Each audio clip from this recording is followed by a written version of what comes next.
Bom dia, quero saudar a todos na graça e na paz do nosso Senhor Jesus Cristo. Hoje a nossa lição vai tratar de a gente se preparar para a velhice. O texto se encontra em Eclesiastes 12 e nós vamos ler do versículo 1 ao 8. O título da nossa lição é Até da vida o fim.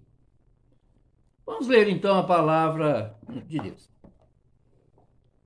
Diz assim: Lembra-se, lembre-se do seu Criador nos dias da sua mocidade, antes que venham os dias maus e cheguem os anos em que você dirá: não tenho neles prazer. Lembre-se do seu Criador antes que se escureça o sol, a lua e as estrelas, e as nuvens voltem depois da chuva. Lembre-se dele antes do dia em que tremerem os guardas da casa, os seus braços, e se curvarem os homens que no passado eram fortes, suas pernas, e cessaram os moedores da sua boca, por já serem poucos, e se escurecerem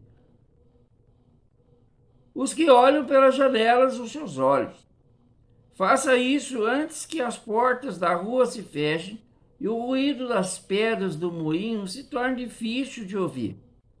Quando você se levantar à voz das aves e todas as harmonias, filhas da música, começarem a desaparecer.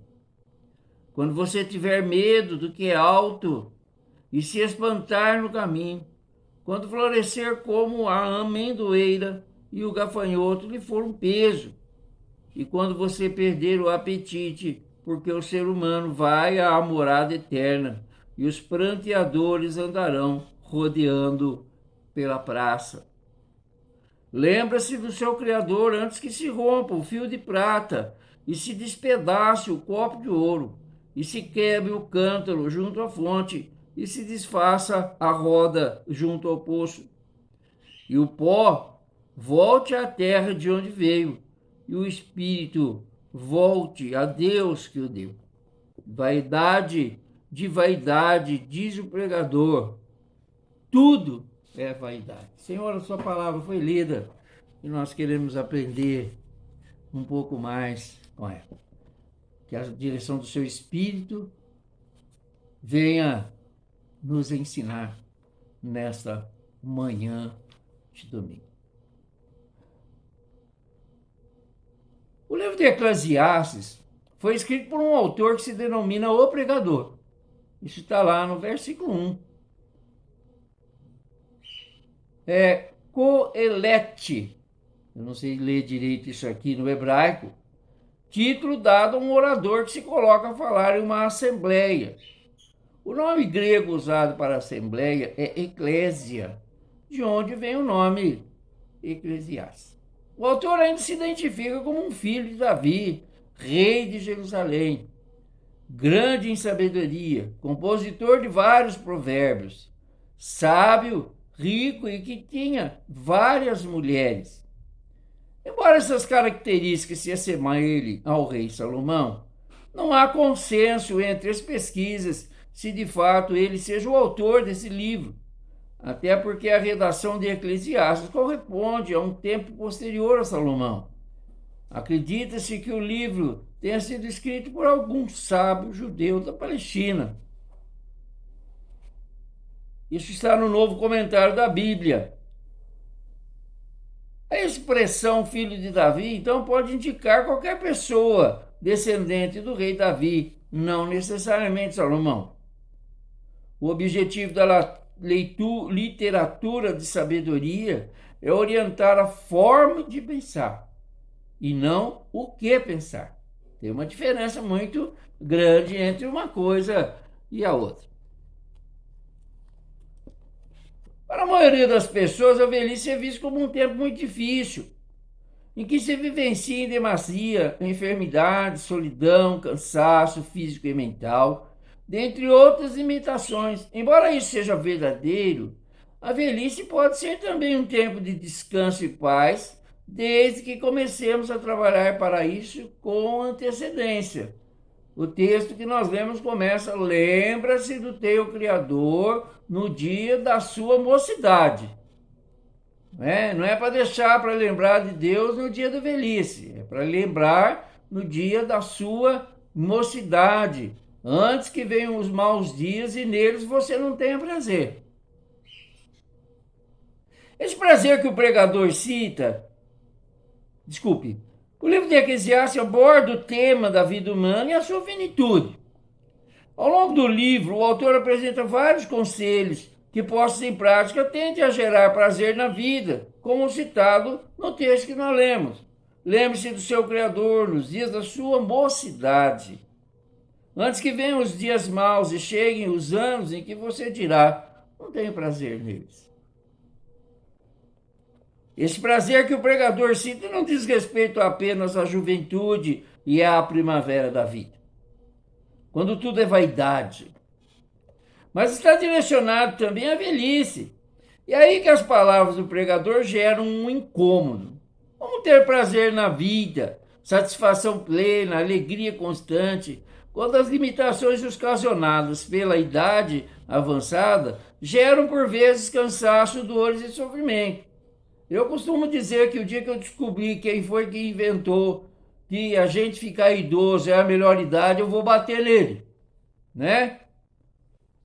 Isso é brincadeira, mas isso aqui é verdade mesmo. A própria Bíblia fala que a vida do homem é de 70 anos, alguns sejam 80, mas isso é um tempo de dor e enfado.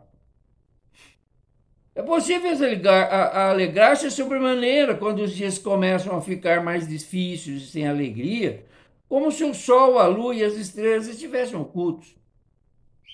Ou quando uma tempestade se segue de nuvens, dando sinal de que as águas não vão parar. Ou ainda quando o nosso físico vai perdendo o seu vigor e os braços e pernas começam a vacilar, os dentes faltam e os olhos quase nada enxergam. Isso tudo está no texto.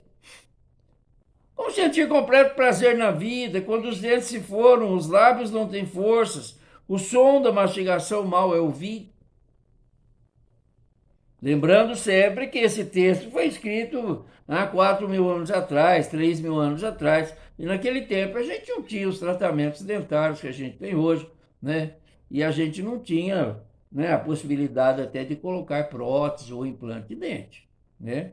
Esse texto foi escrito para aquela época, mas o que ele está dizendo é verdade, porque mesmo que você coloque um implante de dente, né, ou como diz o pessoal lá no Mato Grosso, uma chapa, né? O texto está falando é verdade, seus dentes caíram, né? Seus dentes ficaram fracos, por isso que você teve que substituir por uma prótese. Então não há inverdade no que está escrito, né? Ou quando as noites ficarem muito longas devido à insônia, ou tudo ficar assustador por parecer difícil demais, alimentar-se já não vai fizer mais sentido. Sabedor de todas essas coisas tendem a acontecer na velhice, o pregador sugere que antes que esses dias maus cheguem, devemos confiar nossa vida nas mãos do Senhor. Lembre-se do seu Criador nos dias da sua mocidade, pois Deus certamente cuidará de nós no tempo futuro, tal como tem cuidado no tempo presente. Né? Das lições do dia, eu havia separado apenas um versículo do Salmo 71 que diz assim: não me desampares, ó Deus, agora que estou velho e de cabelos brancos, até que eu tenha declarado à presente geração a tua força e às gerações futuras o teu poder. Não me desampare, ó Deus, agora que estou velho e de cabelos brancos. É o meu caso, né? Eu não estou velho, mas eu estou de cabelo branco. Aliás, o tempo futuro aponta para o fim da vida, o dia em que o fio de prata há de se romper, o corpo de ouro e o cântaro irão se despedaçar, bem como a roda junto ao poço. Eu tenho 69 anos, né? Então, com certeza, o tempo que eu tenho para viver ainda é bem menor do que o tempo que eu já vivi até então, né? À medida em que a gente vai envelhecendo, a gente vai se aproximando mais do fim da nossa vida, porque ninguém é eterno, né? Essa é a hora do fim da vida terrena, quando o pó volte à terra de onde veio e o espírito volte a Deus que o deu. Em suma, o autor do Eclesiastes está a ensinar, lembrando-se de que um dia irá morrer e que a vida é breve.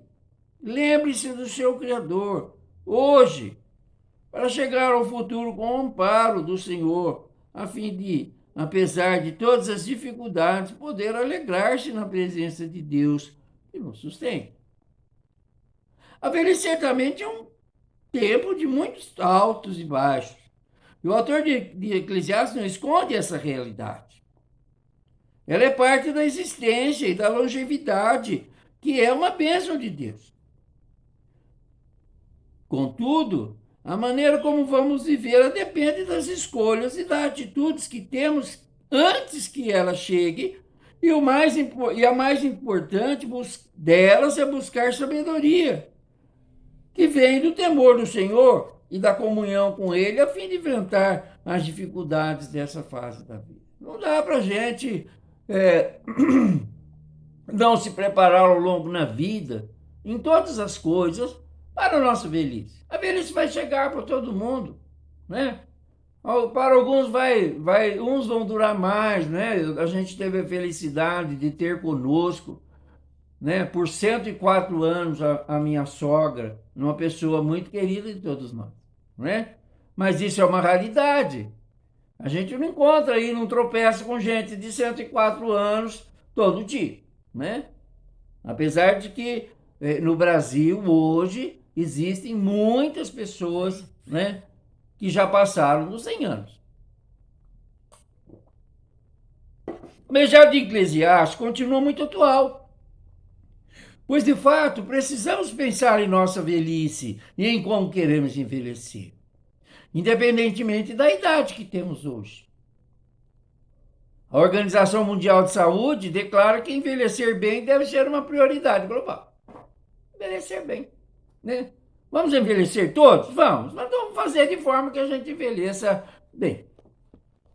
A Sociedade Brasileira de Gerontologia traz em seu site, dados de 2019, considerações importantes sobre o envelhecimento no Brasil. Segundo o Instituto Brasileiro de Geografia e Estatística, o IBGE, em 2000, a população idosa com mais de 60 anos era de 14,5 milhões de pessoas. Um aumento de 35,5%, né, ante os 10,7 milhões que havia em 91. Hoje, esses números ultrapassam a casa dos 29 milhões e a expectativa é que até 2060 esse número suba para 73 milhões de pessoas com 60 anos ou mais.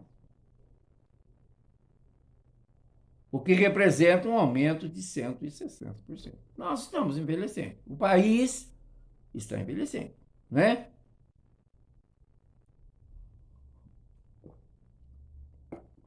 Há por causa até de todas as circunstâncias, os casais não estão tendo filhos. Alguns não têm filho nenhum, né? Alguns preferem ter um cachorro. Mas eu tive 4 filhos, né? Um fora da programação, mas eu tive 4 filhos. Meus filhos têm um, né? Tem um só. Não querem ter 2, né? Porque a situação é muito difícil. Você educar 2 filhos hoje em dia, educar um filho, quem tem filho sabe disso, né? É muito mais complicado, é muito mais difícil, né? Até do meu tempo, que não é tão longe assim, quando eu eduquei meus filhos. A OMS considera um país envelhecido quando 14% da sua população possui mais de 65 anos. Na França, por exemplo, esse processo levou 115 anos. Na Suécia, 85 anos. no Brasil levará pouco mais de 2 décadas, sendo considerado que um país velho em 2032. Tá aí, né? 2032, daqui 10 anos. Quando 32,5 milhões dos mais de 226 milhões de brasileiros terão 65 anos ou mais. Né? Eu vou ter 80 em 2032. 81, na verdade. Será que a nossa sociedade estará preparada para acolher essa população? Isso é um negócio complicado. O Brasil não está preparado para ter essa situação, ter uma população velha. A estrutura que o Brasil tem não está preocupado com isso. Não está se voltando para ter uma política para esse número de pessoas idosas que nós vamos ter no Brasil. Né? 9 em cada 10 idosos no Brasil contribuem ativamente para o sustento financeiro do lar, sendo que em metade dos casos a pessoa idosa são os principais responsáveis por essa demanda.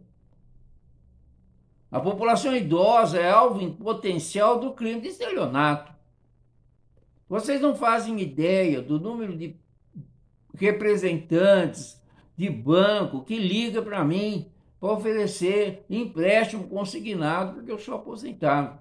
Não sei de onde é que esse povo tira esses dados. Mas a gente teve um vazamento aí esses dias aí que todo mundo ficou sabendo de milhões de dados de todo mundo, né? Que estão na mão aí dos bandidos, dos hackers para pegar e prejudicar, né? Dar golpes na população. Mas ele liga direto. O senhor tem um limite de crédito de tanto.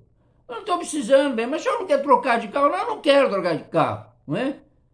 Então, às vezes a gente fica até bravo, eu não quero trocar de carro. O senhor está precisando pintar a casa? Eu não estou precisando pintar a casa. Eu estou, mas não vou falar para a moça, né? E também não vou fazer empréstimo no banco para pintar a minha casa. Se eu tiver dinheiro, eu pinto.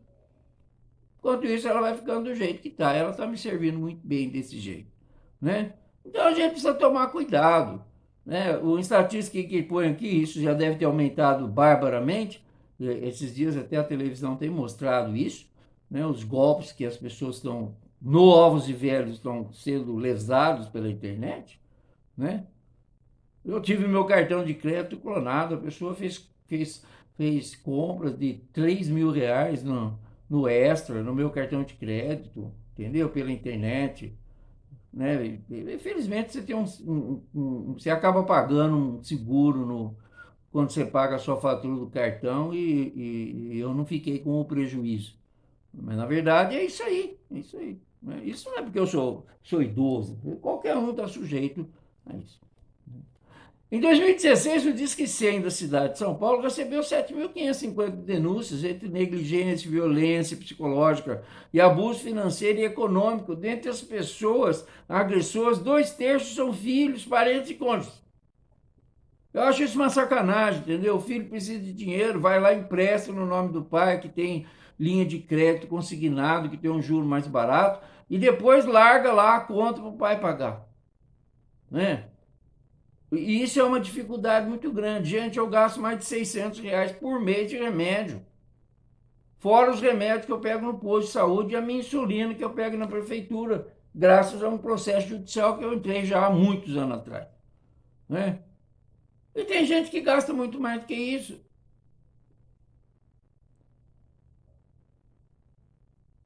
Marcelinha estava me falando que viu uma matéria ontem na televisão que está faltando remédio para as pessoas que são transplantadas no país. Né? Isso é um absurdo.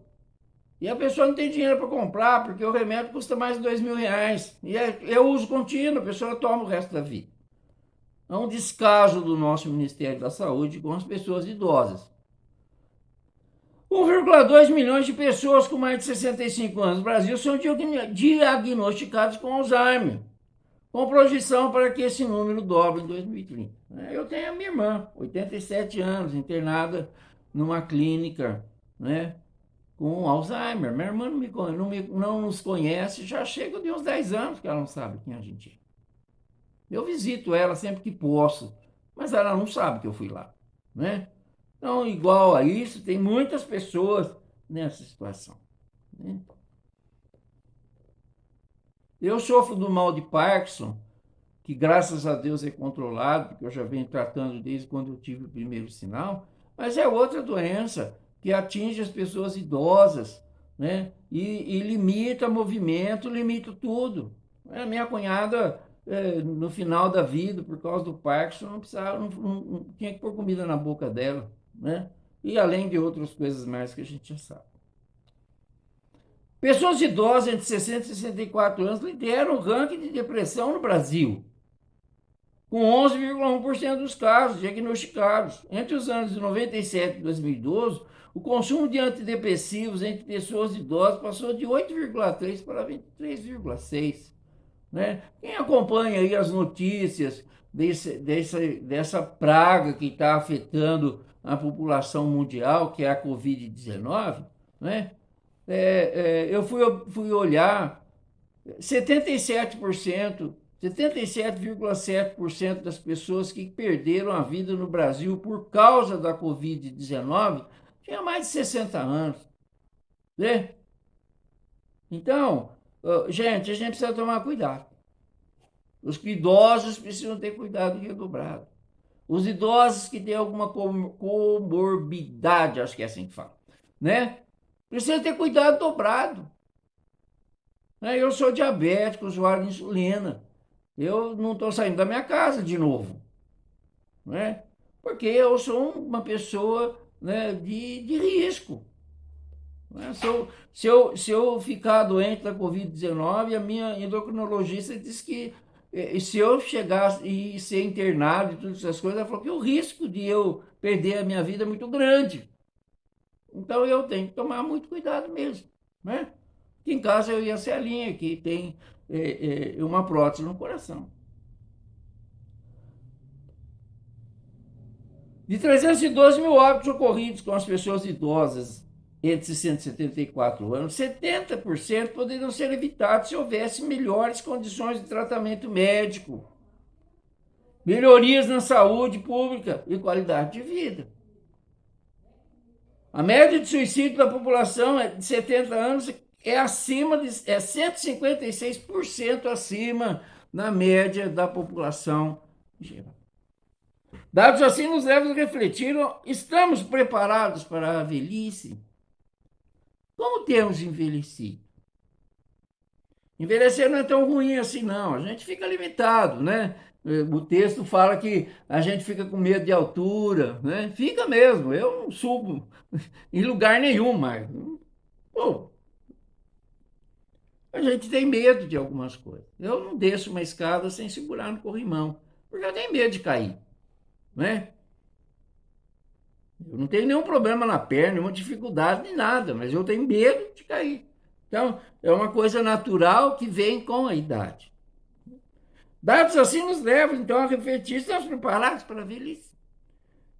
É certo que nem tudo está sob nosso controle, mas é possível planejar a fim de vivê-la com maior, melhor qualidade. Eis algumas sugestões passadas. E visa nas relações sociais. A gente tem que se relacionar com as pessoas.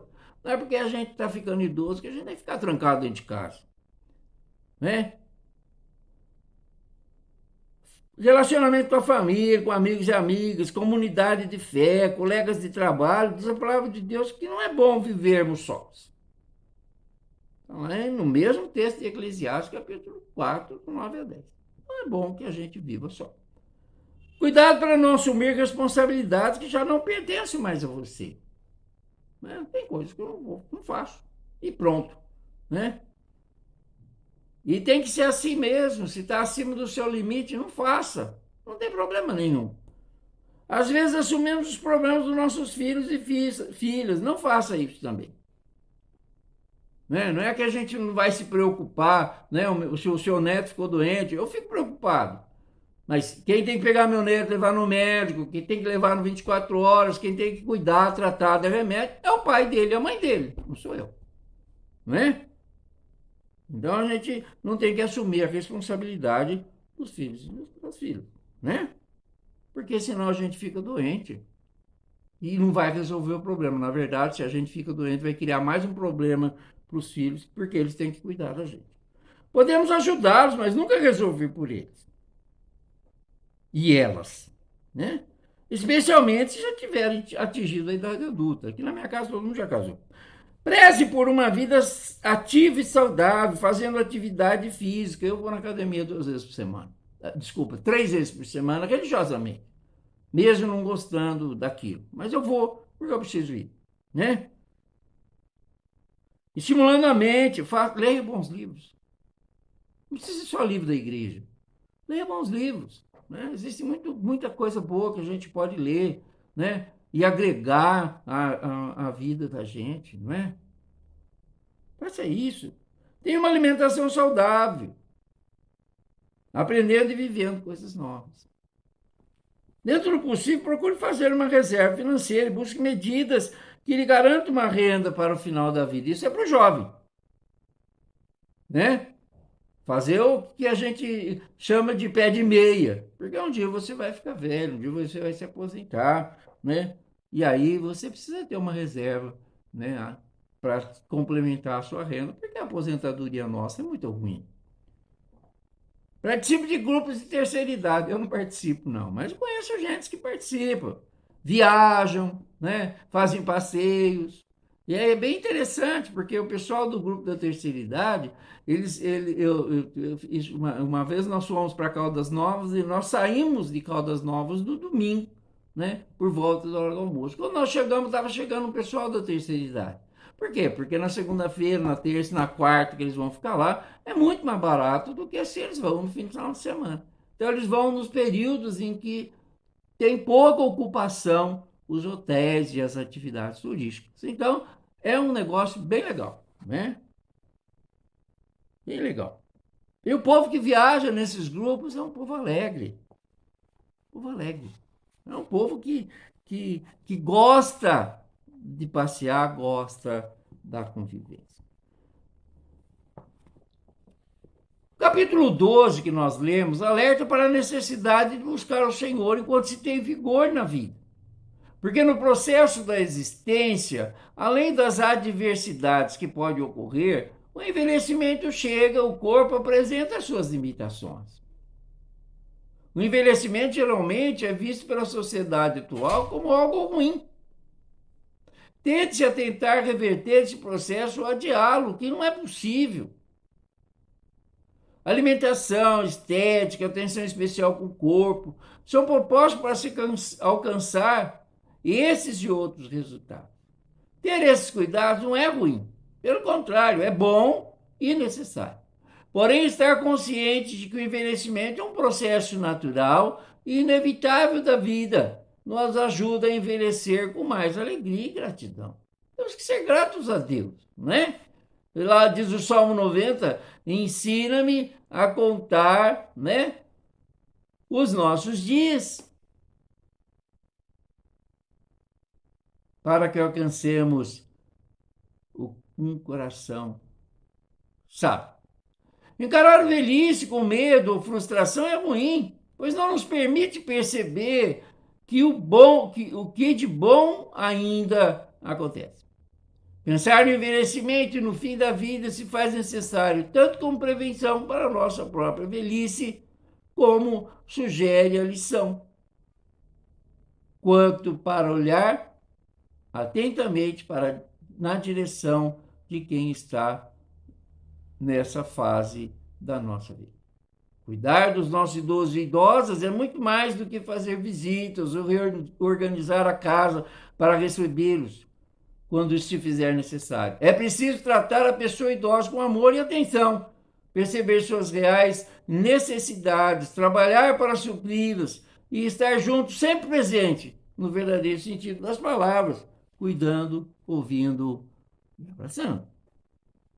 Diante das alegrias e dificuldades que a velhice propicia, o salmista nos ensina a confiar e clamar no Senhor.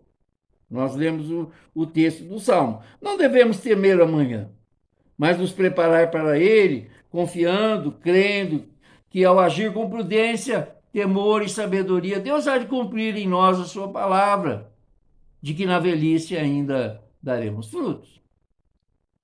Pois a lição nos ajuda no preparo para as adversidades da vida e da idade avançada. Isso é para a gente pensar, né? O que nós estamos fazendo, né? Aqueles que são jovens, para ter uma velhice saudável.